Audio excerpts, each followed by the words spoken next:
Reformed, Notre Dame Seminary and the Path to Priesthood is presented by the Gail and Tom Benson Charitable Foundation. Additional funding provided by the Willwoods Community, Henry and Pat Shane, the Basilica of St. Stephen, Monsignor Christopher Nolte, Very Reverend Jamin Scott David, and the parishioners of St. Margaret Queen of Scotland Church in Albany, Louisiana, and by Father Gary Copping, St. Joseph Church and Shrine, and St. Anthony Church in Gretna. Mrs. Paul A. Nolte, Pete and Marilyn Quirk, Janet Patterson, John and Deborah Blancher, and Liberty Bank, Alden J. McDonald, Jr.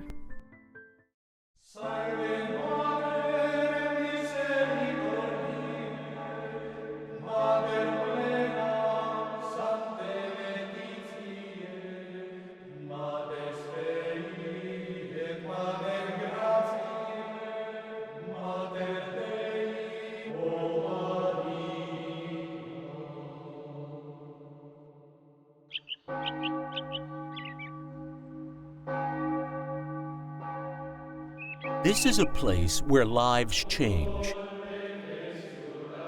For 100 years, young men have walked through these doors with hope and determination and walked out with purpose and promise. Notre Dame Seminary's purpose is to form young men, and some not so young men, into good, holy, healthy priests. The walls hold faces and memories of those who've gone before and made the decision here. A lifelong and life-changing decision to live for God, teach His Word, shepherd His people. Some things have changed through the years. It's maybe not as straight-laced, sometimes no laces at all. Stern looks soften into smiles. Questions sometimes preferred over quiet, but this has not changed. It's to prepare those men who will be serving our children, our grandchildren in this local church for years and years to come.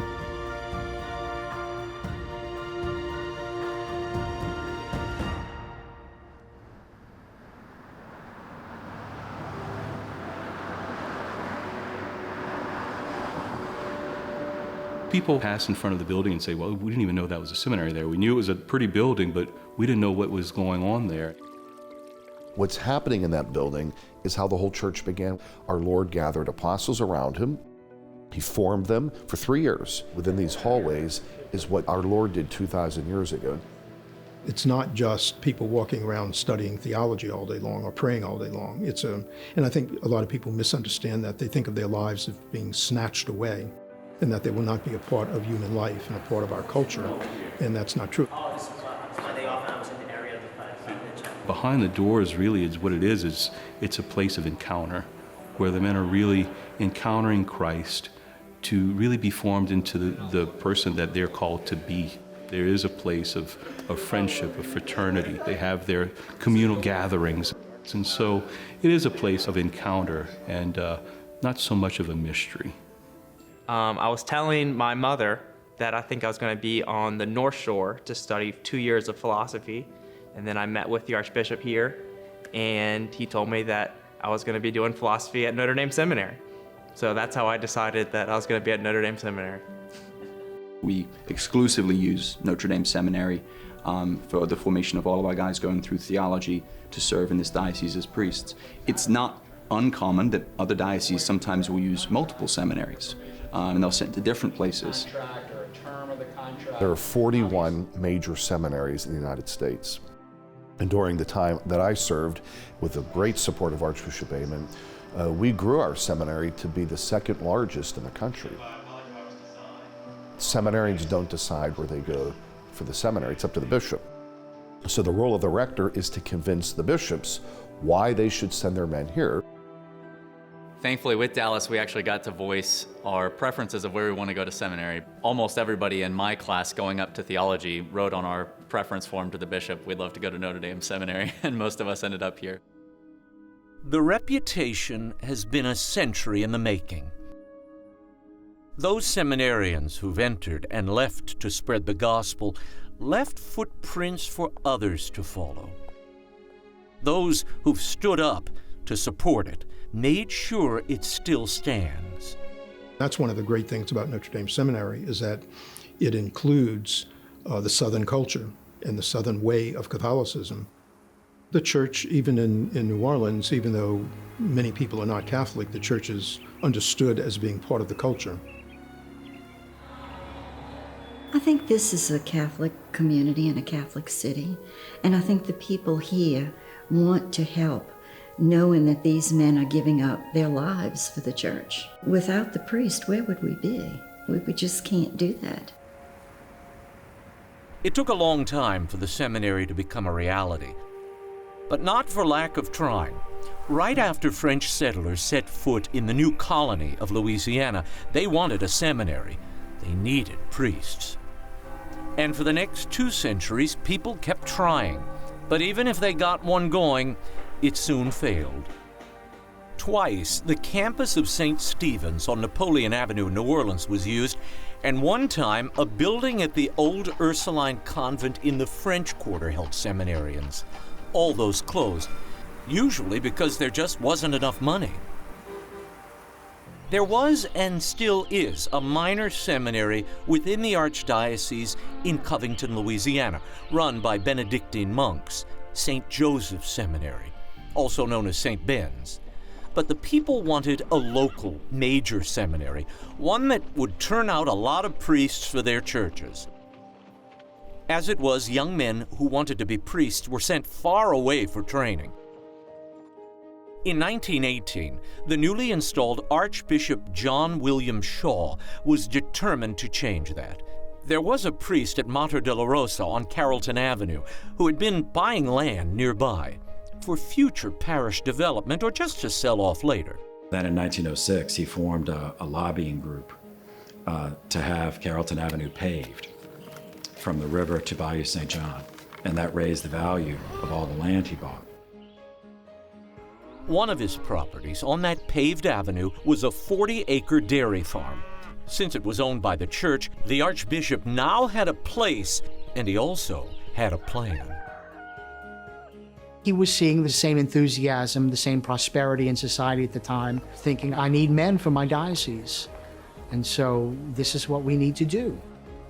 First, he involved the laity to an extent that no previous bishop had in attempting to make a local seminary. The estimate he had was $500,000 to build the first building. It would have room for 96 seminarians and 6 priests. He called it The Drive. With newspaper ads, church announcements, and leaflets, he got his message out, and in a truly New Orleans way, they kicked it off with a parade. And then volunteers went door to door, literally door to door, to raise money. They started in 1921 and ended up raising over $1 million. Hundreds attended the groundbreaking in May of 1922. They were invested and interested. And on September 8th, 1923, when the Archbishop held an open house, 15,000 people showed up to walk the halls and get a glimpse of how their soon-to-be priests would live. The design is a Beaux Arts style, with a focus on symmetry, classical details, and a raised first story. A style helped in popularity by displays at the 1893 World's Fair in Chicago.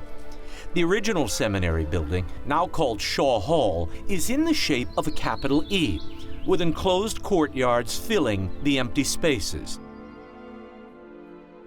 Inside, an impressive entry hall leads right to the chapel, 3 stories tall. A temporary high altar was replaced with a permanent altar 3 years later. The main corridor that runs the length of the building, tall and wide, filled with natural light. We see, Christ, I am the way, the truth, and the life. He is the light of the world. Then that light is a reminder, even without consciously thinking of that, being that light that guides the way. Residence rooms were on the 2nd and 3rd floor. And outside, a sunken garden. That was not long-lasting. Anxious to start filling the new building with students, bishops in Louisiana called all their seminarians home to attend Notre Dame, even if they were close to graduating from other institutions. There were 27 students that first year. These 4 men made up the first graduating class. The Archbishop lived in a suite on the first floor of the seminary, but he only used it temporarily, deciding to build a dual-purpose residence and chancery next door. Using the same contractor and architect, it fit right in. The Sisters of the Holy Family agreed to handle the domestic duties of the seminary. Their convent was soon built on campus behind Shaw Hall. This congregation of African-American nuns cared for the seminarians for nearly 60 years, allowing students to concentrate on their studies. Changing vocation patterns saw them leave the seminary. The convent was used for ministry space and later renovated to add more living quarters. Life for those early seminarians was regimented and strict. They were almost cloistered, permitted to leave campus for a group walk only once a week. Silence was encouraged and often mandated with specific rules. No talking, singing, whistling, or unnecessary noise. No hilarity, games, or use of radio. You got up at 5:30 in the morning and you went to sleep at 9:45 p.m. Every minute of every day was regimented, even recreation time. Like if there was recreation, everybody was recreating. Like fun is required on these hours of these days. Murmuring, if you complain, then you have to purge that through suffering. So you make them go at the hottest part of the day to go weed the garden or cut the grass or wash the bricks on the building. Much of that suffering was cleaning and clearing the old cow pasture out back, but they did eventually clear a place to play sports. Different rectors added more opportunities and encouragement for the men. Some joined the Catholic Students' Mission Crusade, an organization that promoted the support of missions. The idea for a student newspaper grew out of that. They called it the Notre Damean. It ran from 1933 to 1968. Its first issue was a few typed pages full of news and interest items. The support you give the Notre Damean will chart its future and will make its history. With the Constructive experienced criticism. Mr. Meter and the biggest fish story contest there's ever no to be greater held. thrill than an airplane No special ride. place. He describes his trip to Baton Rouge as a zizzy one. You fall down the air. There were even sales notices for the mission store they'd created. The printing process changed and improved over time as it helped chronicle the life and events through the years. Of course, not all stories made it into print. 2 brothers, obviously from New Orleans. So the story is they both had rooms right on the end of the building where someone could pull up in a car and they would toss their laundry out the window from the 2nd or the 3rd floor. And someone in the family would drive up, pick up the laundry, take it home, clean it, and then return it. When Archbishop Shaw died in 1934, public mourning was held in the seminary chapel, as he wanted. His funeral mass and burial followed in the St. Louis Cathedral. Among all his notable accomplishments during his 16 years as Archbishop, the seminary held a special place in his heart. He'd seen 63 men choose priesthood here. And in his will, he left his entire estate, almost $20,000, to Notre Dame Seminary.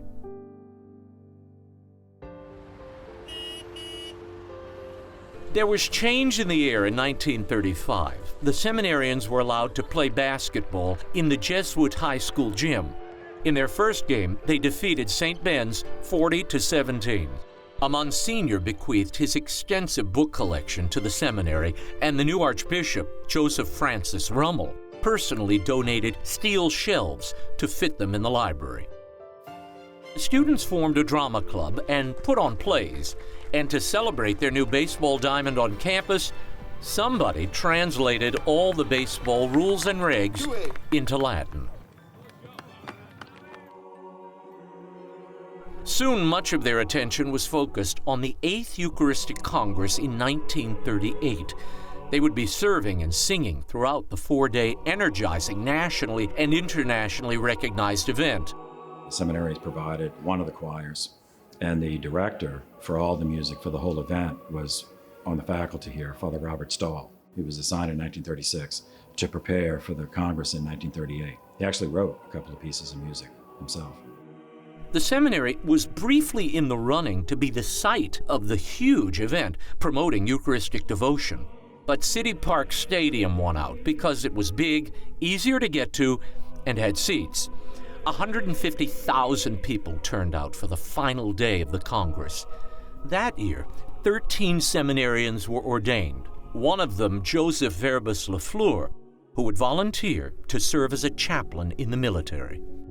He was assigned to Clark Airfield in the Philippine Islands and was there when the Japanese attacked after Pearl Harbor. So Lafleur was part of a group moving to the Bataan Peninsula, and his ship was strafed by Japanese planes, and the ship sank. Father Lafleur helped the wounded to get to life rafts as the ship went down. They made it to safety, and he managed to send a cable to his mom. A week later, his unit was captured by the Japanese army. He was awarded the Distinguished Service Cross for his heroism in saving the wounded. But Father Lafleur would never know that, and others would tell the rest of his story. He spent the next 2.5 years in labor camps, despite the grueling work managing to say daily Mass for fellow prisoners. And then, in September of 1944, the Japanese army realized the Americans were close. Instead of just letting them go, he was loaded onto a freighter that did not fly any flag designating it as non-combatant. Friendly fire sunk the ship. Only 80 of the prisoners survived. Many recounting the last time they saw the father was at the bottom of the flooding hold, helping others climb out. Father Lafleur was also awarded a Purple Heart and a Bronze Star. His class members honored him with a plaque in the foyer of the seminary. And he's since been declared a servant of God, the first step toward possible canonization. Many other seminary graduates would volunteer to serve as chaplains during the war. Those still in classes provided the inspiration and labor for a grotto on the grounds, with donations and assistance from an architect and a local builder. 3 years after the war ended, the seminary celebrated its 25th anniversary, and part of that included a renovation of the chapel. Archbishop Rummel decided to solve a long-standing issue with the upper clear glass windows. For years, the glare and heat of the sun had made curtains necessary, so he replaced the clear with stained glass, walled over the lower windows and covered them and some of the bare walls with murals. The 1950s saw the addition of St. Joseph's Hall of Philosophy, including more room to work, study, and live, and a new, larger library. A 2-story brick walkway connected the buildings. And for the Archbishop's Jubilee, the actual Von Trapp family singers, portrayed in the movie The Sound of Music, showed up to help celebrate.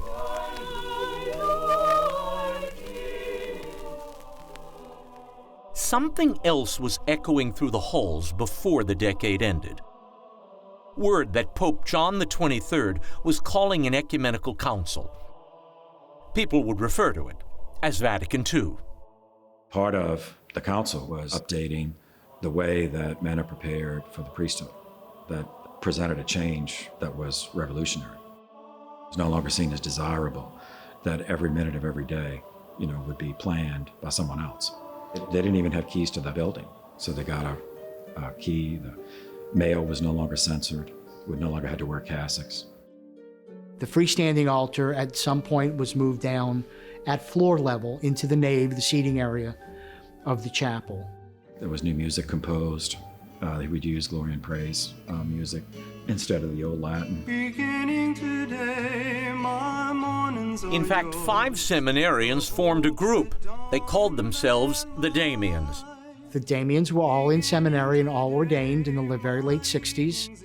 They had a tremendous effect on church music around the United States. dare I say, the world from this building right here. They would go on to produce 10 albums. Following the death of Archbishop Rummel, the new Archbishop, John Patrick Cody, phased the seminary into exclusively a graduate institution.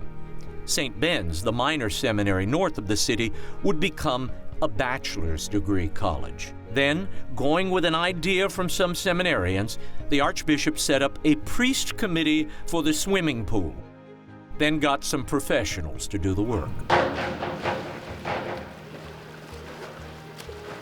Archbishop Philip Hannon, who came to New Orleans 20 days after Hurricane Betsy, got right to work and kept on working. Among his many accomplishments, he listened to seminarians who wanted real pastoral experience with the people. And within 2 years, pastoral experience was a required and welcome part of formation at the seminary.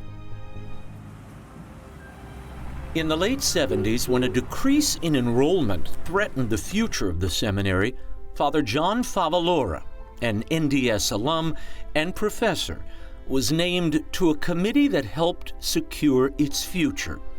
He would soon become the 12th rector of Notre Dame Seminary, serving 5 years before being named the Bishop of Alexandria, Louisiana, and eventually the Archbishop of Miami.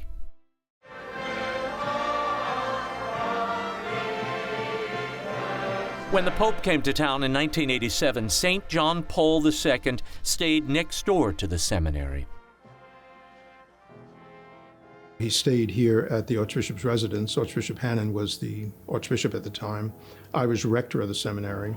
The night that he arrived for his visit, the Pope-mobile took him around the seminary circle, and then he got out of the Pope-mobile and came over and greeted many of the seminarians individually.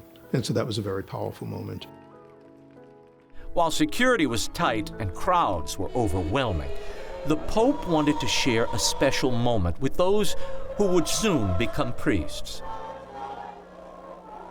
In the Catholic universities, in the Catholic colleges, St. John Paul II, who wrote a document that every seminary in the world has to follow. It's called I Will Give You Shepherds, Pastores Daba Vobis, says in there that the seminary is an apostolic community. It reflects that first group of disciples, those first group of men who are being formed by our Lord. And so 2,000 years later, that same diversity is reflected in a very particular way at Notre Dame Seminary. Young men right out of college, older men who'd given up careers, locals and non-locals, different nationalities, different races, these seminarians were all walking in the same direction, through these halls, then out into the world to spread the gospel. It's a partnership with the Archdiocese of New Orleans for seminarians to come and study here, at least one every year, from Tororo Archdiocese. And that's the Archdiocese I'm studying for. It's the bishop who asked me if I wanted to come and study at Notre Dame in a scholarship position, which was being offered. So I inevitably said yes. I couldn't wait to come here. 11 countries are represented, 20 dioceses, and several religious communities. We're called the Catholic Church, which means worldwide, means universal. And so we're not just Catholics in the United States, we're Catholics throughout the entire world. And it's important that we not only know that, but that we live it and are able to identify and learn from people from other countries and other cultures. When a seminarian discerns priesthood, he's discerning whether or not the Lord's calling him, but he doesn't have to figure that out himself, that he has the church to discern with him. And so that is with his vocation director, his bishop, his formation advisor, the rector, that we all walk together and discern. In fact, it's actually quite crucial that before a man is ordained, he has to have complete freedom in that decision. That's critical. If he's under any duress, if he's under any stress, if he's feeling like, well, Mom really wants me to do this, so I think I've got to do it, that's a problem because it has to be their free, total decision, total gift of self. We're preparing people to walk with people for the whole spectrum of life.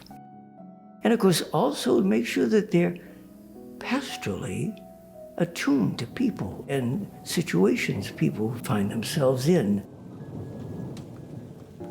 Because sometimes those situations seem to find everyone. When Hurricane Katrina hit, lots of seminarians, faculty, even family, stayed at the well-built, structurally sound seminary. The seminarians were remarkable. Right after the storm, they were in the attic repairing the holes in the roof. This was before we knew the floods were coming.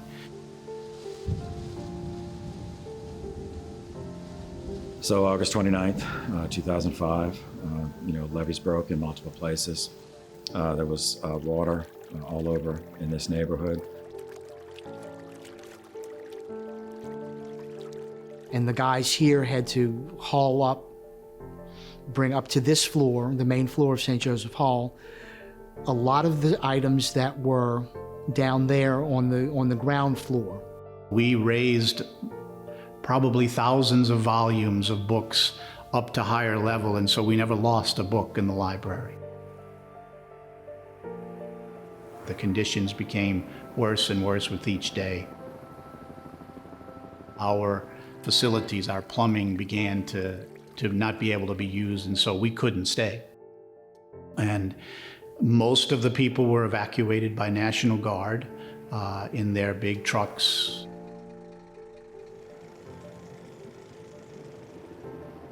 The trying time really came after, when we were all scattered, and what do we do? The Benedictines at St. Joseph Abbey and Seminary College across the lake immediately offered to share their space. I think it was significant because we really felt like if we left the diocese, if we left New Orleans or the greater New Orleans area, would Notre Dame Seminary ever come back? And we basically picked up the seminary, faculty, students, staff, and everything, and moved to St. Ben's. They made temporary quarters for my office was in a foyer. The National Guard used the seminary as a base, protecting the city, the people, and their home. And when the seminary reopened in January, recovery became formation. We said this is the pastoral education, is recovering ourselves and helping this community recover from the storm. This is what it means to be church and to be priest. You don't leave people in the middle of their crisis. In 2007, Father Jose Lavastida, a Navy chaplain, NDS alum, and academic dean, was named the 15th rector. Originally from Cuba, he became the first rector born outside of the United States. Like those before him, he continued the emphasis on walking with others through life. In today's seminary, summer internships put students on call in parishes. It's personal pastoral experience, helping in times of need and suffering. Working with patients, their families, with the nursing staff as well, and really having a very, very intense 2.5 months of learning how to be with people in their suffering. A priest has to be able to be present on the happiest day of your life, right, which is your wedding day and your baptism, but you also need them there to be probably maybe on sometimes one of the worst days of someone's life when they lose someone they love. But you need to be present in all of that, and that's what we try and prepare the men for. It's living it out. That's where the joy and peace come in. It's being a priest. A priest is a happy man. If he truly is living out his vocation, he can be in the midst of great sorrow, but there's a peace and joy that's there because it's the Lord coming into the midst of the world in the difficult times. There's that hope. That a priest needs to be an image of hope.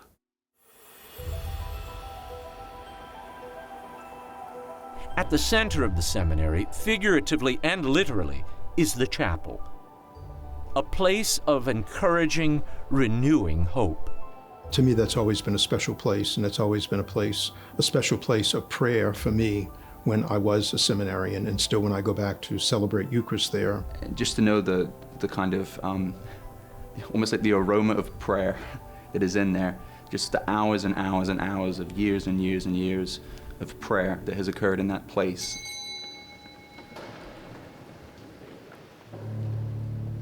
As human beings, we're sensory people.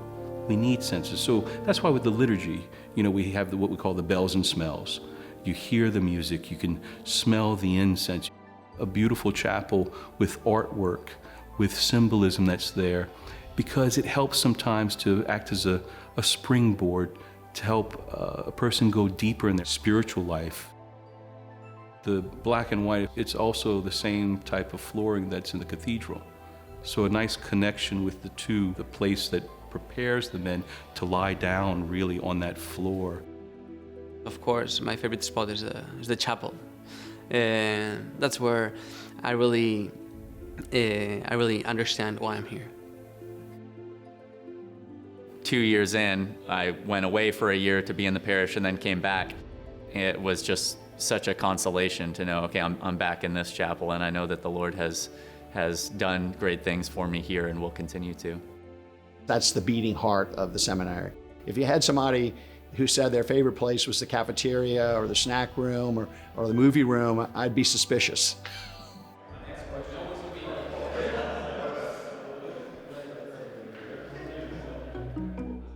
Of course, there's still plenty of room for fun and games that often accompany a joy-filled life.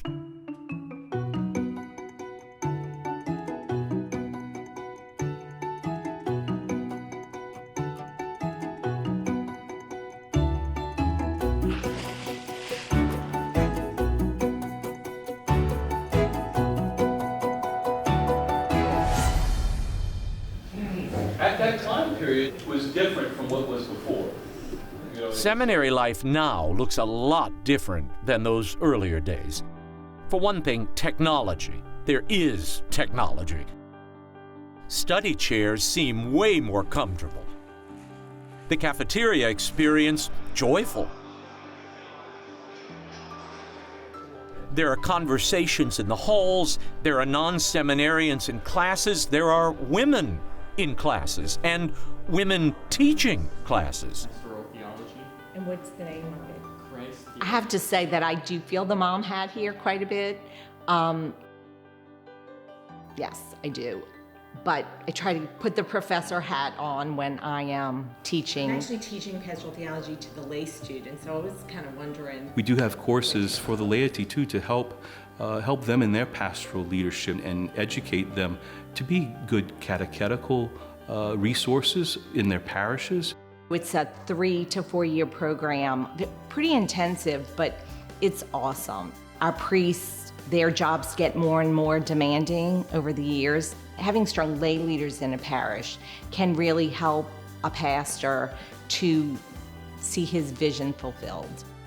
And that's another part of it, I think, too, is to make it a center of theology, a center of learning about Jesus Christ, and giving not only priests but laity the tools to go out and be a part of the mission. So when you have such a rich faculty, you want to use it not only for priestly formation, but for anything that we can do for lay ecclesial ministry as well. And for some, the journey through seminary will lead to the permanent diaconate, ordained as deacons to help the church in parish life.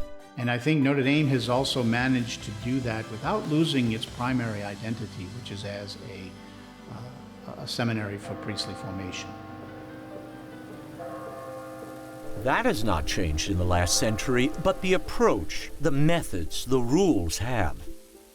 Making room for some of the things that were not on the schedule 100 years ago, like options for recreation, maybe some whistling. Let's go out to San Francisco. And even a little hilarity now and then. St. Mary of the Assumption, also known as Our Lady of Maytag, because they said that from above it looks like a washing machine agitating. Along with church history, they also get churches' histories. So 1980s we're looking at. With architecture, and especially sacred architecture, it's so important. I mean, you ask any person about their church parish, it has its own character and its own feel. It becomes home. A personal, pastoral aspect is included in many of the classes. understanding the whats and whys, and also the how-tos. You're going to take Christology and you're going to understand about the doctrines we teach about Jesus. You're going to need that, sure, when you preach all your homilies, but as soon as you get out of here, people are going to start asking you to do weddings, okay? I mean, because they want the young priests, all right? They want the new dynamic young priests to do the wedding. You're going to have to know how to do the marriage preparation, how the rite works, how to do the rehearsal, the notifications you need to send. This, as I said, is a very practical class, okay? I'm teaching you what priests do when they deal with the sacrament of holy matrimony. There's some other small definitional changes. This always shocks my non-Catholic friends when I say seminary for us is 7 to 9 years. But you're allowing the Lord to work on you constantly, and that we talk about it in different dimensions, human and intellectual and spiritual and pastoral. But overall, it's integrating all of that and coming to this place where we're prepared to step out and to be a priest and be a bridge where people can encounter Jesus Christ. And that's challenging, but very, very beautiful and rewarding. The seminary does, in my opinion, a fantastic job of preparing men for the parish and for parish ministry. But one of the things I think that it instills in, which is most beneficial, is that docility to continuing to learn, right? Continuing to be formed, because that really is a lifelong process. Well, I guess God could go further and pull it back. The angelic nature isn't lost in the fall. What was lost was the grace. Their studies are intense, deep, and thorough. Lessons and concepts considered and carried beyond class time. So many things they'll need to hold in their heads and hearts. And then put into practice.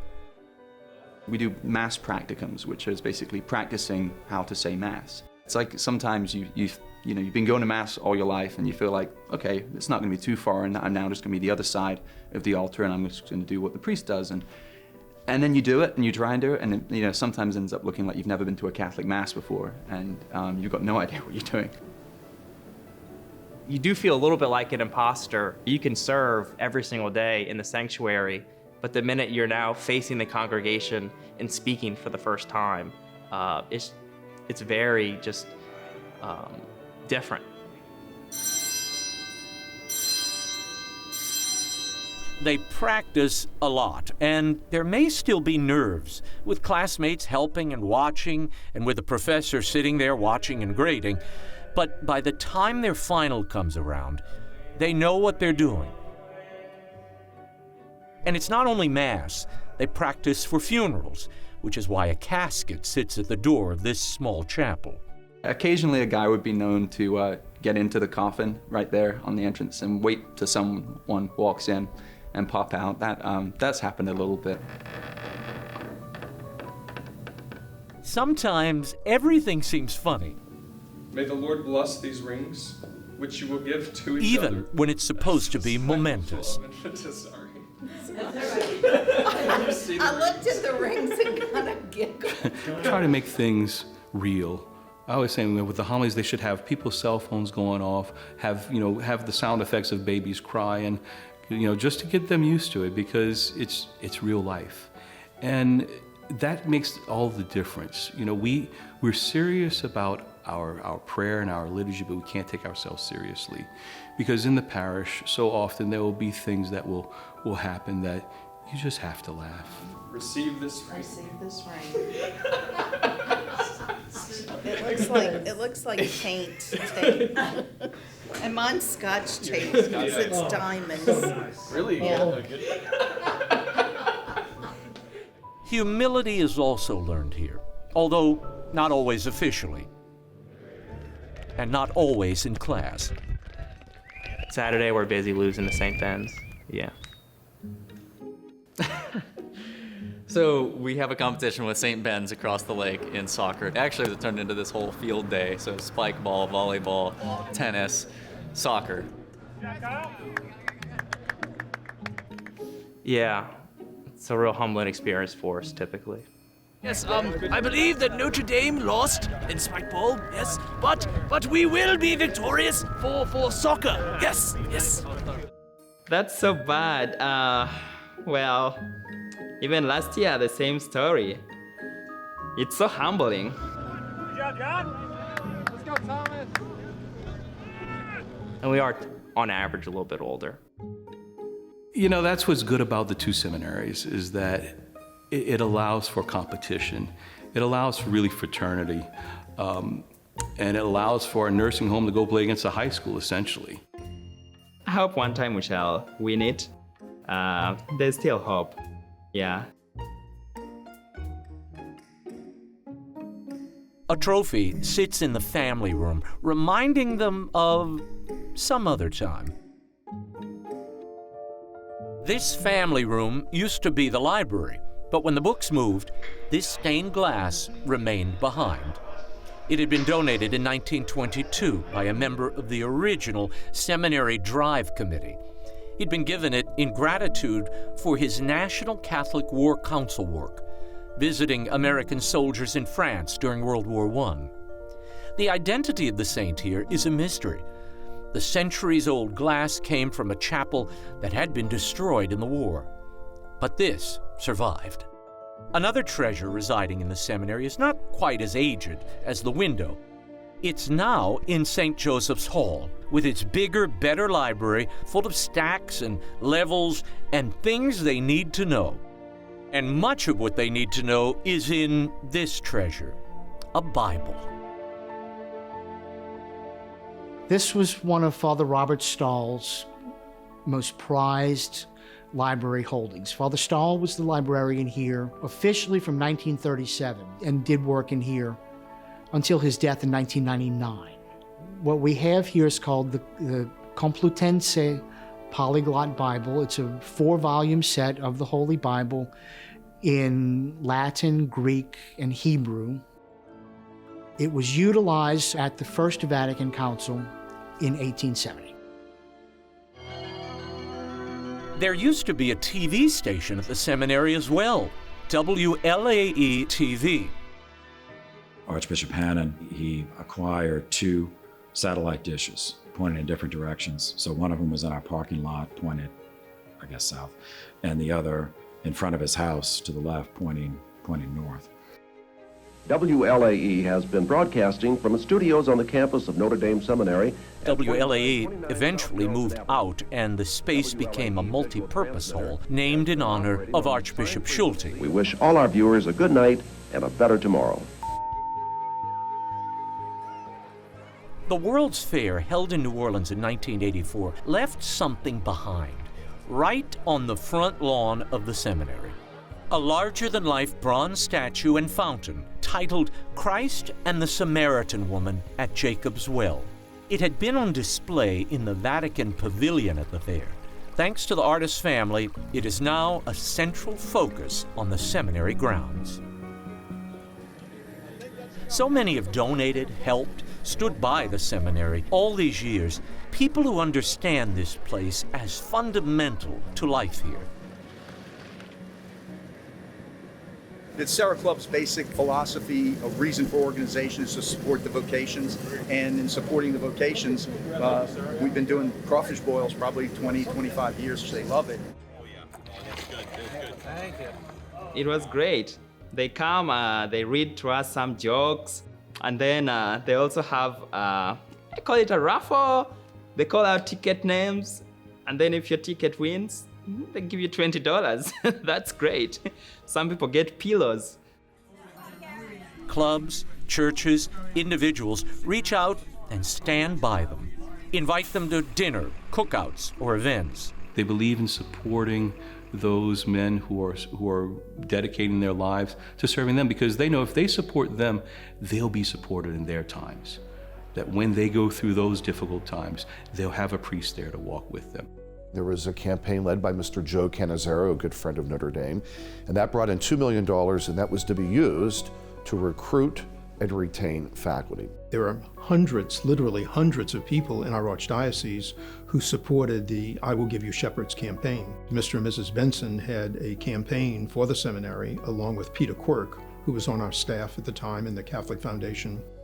And they raised over $13 million for the 2 seminaries, St. Joseph Seminary College and Notre Dame Seminary. Our good friends, Mr. and Mrs. Tom and Gail Benson, provided a substantial gift, $7 million, to renovate the main building, Shaw Hall. I had originally started with the Archbishop Amon's home, and I did some work over there. And when I was doing the work over there, I would come here during the day for Mass, and one of the seminarians said to me, "Aren't you Gail Benson?" I said, "Uh-huh." He said, "I need you to see my room." I was like, "Oh, okay. I'll go see your room." And I went up and I saw how the conditions were very poor. And so I decided that I wanted to do something, and I brought my husband, and he agreed, and we did it. Sure looks nice right here, I'll tell you. Hey, guy wouldn't mind moving in here. As that was being renovated, our enrollment started going up. Every year, a popular fundraising gala inside the seminary not only raises funds, it raises awareness. So many people attend this saying, "I've passed this building for 50 years and have never been inside, and now that we have the opportunity to have this gala here, it enables people from the outside to actually get to see, the beauty of the inside of it."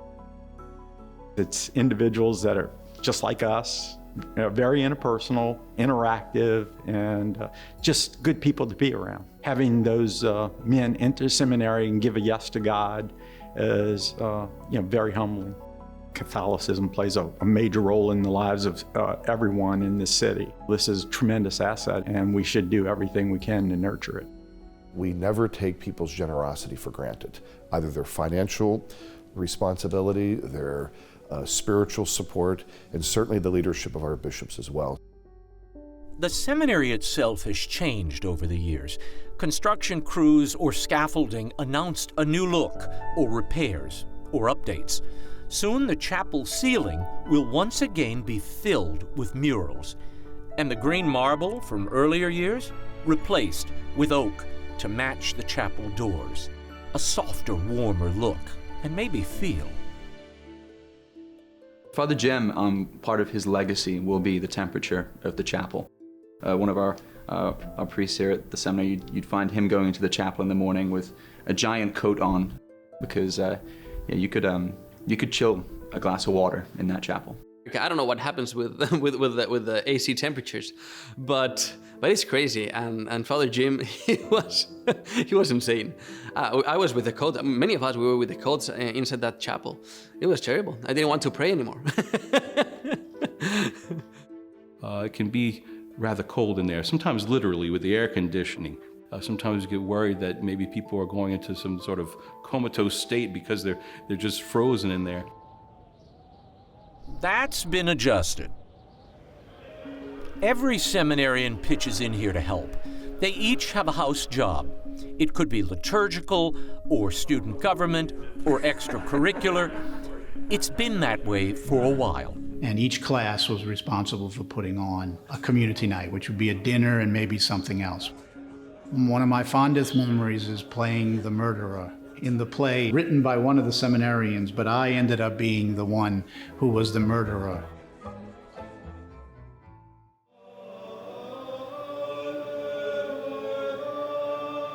So my first house job was, it's a fancy word for the choir, the Schola Cantorum. And I was really just scared of singing. And I knew as a priest, every once in a while, they have to bust out into a tune. So I joined that for a year. House jobs I've had include the Biblicum, which is basically a Latin word for the library. So, so that way you can tell your parents, well, I'm at the library tonight, I'm at the Biblicum studying. Well, I guess you don't say studying. You just say you're at the Biblicum, and then you don't have to specify what you're doing. Yeah. I was one of the bartenders, which is a funny house job, but it's actually a great opportunity to invest in the community and get to know guys who come through and spend an evening there. And then second year, that's where we started that coffee bar called Drogo's. So Saint Drogo, not super well known, but he's the patron saint of baristas, shepherds, and people those who people find repulsive. And so I thought that was a little too interesting to not use for our coffee bar.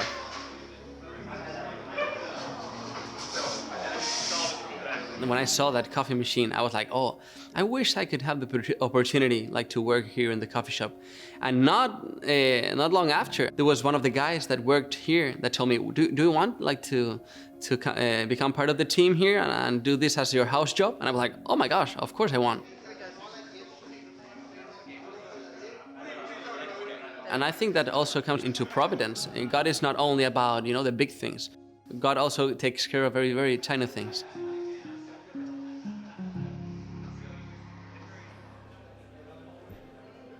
All the little things and the big things here lead to leaving.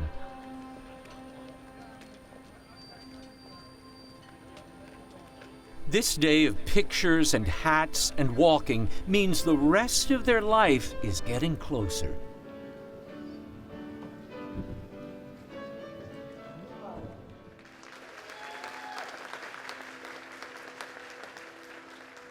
Though we have completed a race here as seminarians, that by no means implies that this particular group of guys is athletic.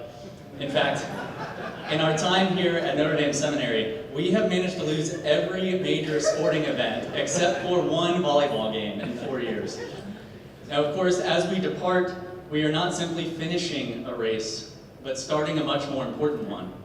And we hope one day to be able to say with St. Paul, I have fought the good fight. I have finished the race. I have kept the faith. There's that time of great joy. This is what, I feel called to. But there's also that a bit of anxiety, a bit of fear. Can I do it? I had a seminarian one time ask me, it's like, Father, do you think I can be a good priest? I said, no, you can't. And his eyes got a little big. I said, no, you can't be a good priest. But with God's grace and your reliance upon him, you'll be an excellent priest. For seminarians, this walk means an end to seminary. While graduates from another diocese will go home for ordination, those from the Archdiocese of New Orleans go to the St. Louis Cathedral. It's a moment that they've been preparing for years, and that the church has been preparing to receive them for years. So in a sense, it's a joy-filled time for both the man who is being ordained, but also the church. I was incredibly nervous, I can tell you that. You've spent all these years discerning, thinking about, and praying about that day for so long, and then you go down to St. Louis Cathedral, and there's a full cathedral, and you've been going to these ordinations all these years, and it's been someone else's ordination. And then there's just that one day when you walk in and it's yours, and it's the day where you're being invited to lay your life down for the church, and you're the one responding yes to the priestly promises. Heaven, do you promise respect and obedience to me and to my successors? May God, who has begun this good work in you, bring it to fulfillment.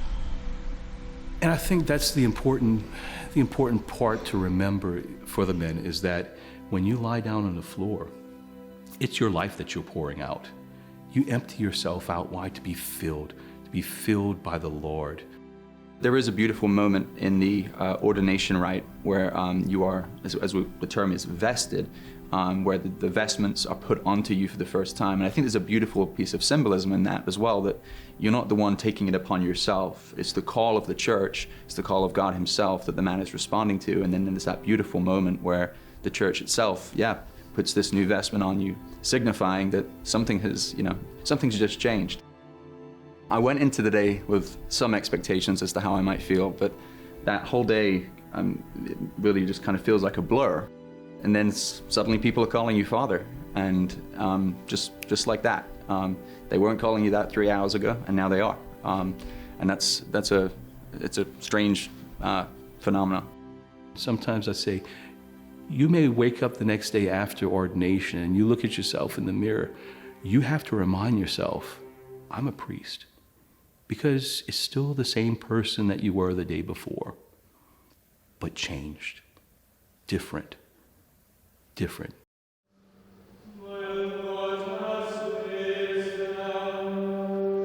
When their years here are over, they take with them those memories that fill the heart and support them in their journey through life.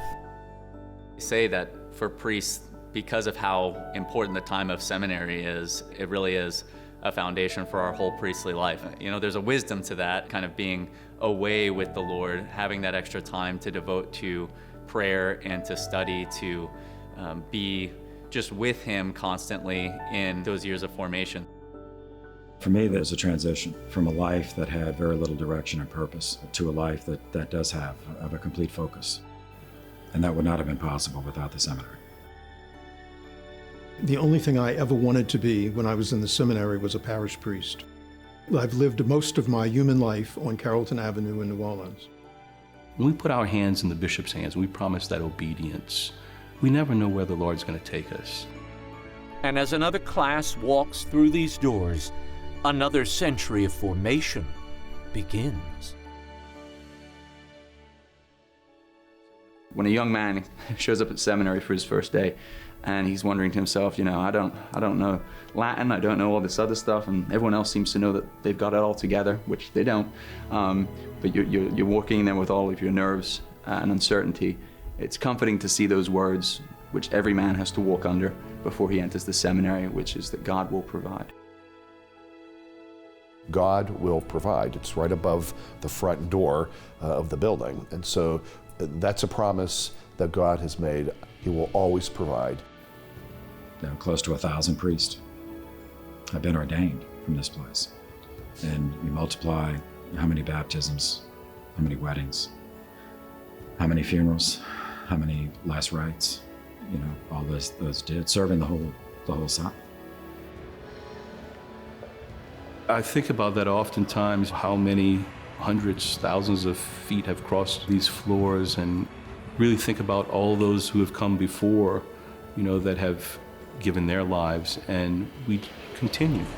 You feel the sense of history, but you feel the sense of hope, that the Lord is still calling men to priesthood, that the Lord hasn't given up on His church. He hasn't given up on us, and that we're just a link in that chain that hopefully will continue for 100 years more and longer.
Formed, Notre Dame Seminary and the Path to Priesthood is presented by the Gail and Tom Benson Charitable Foundation.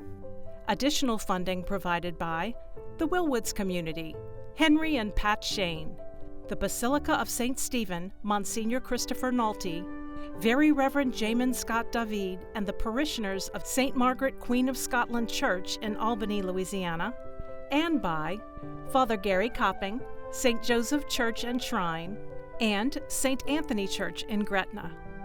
Mrs. Paul A. Nolte, Pete and Marilyn Quirk, Janet Patterson, John and Deborah Blancher, and Liberty Bank, Alden J. McDonald Jr.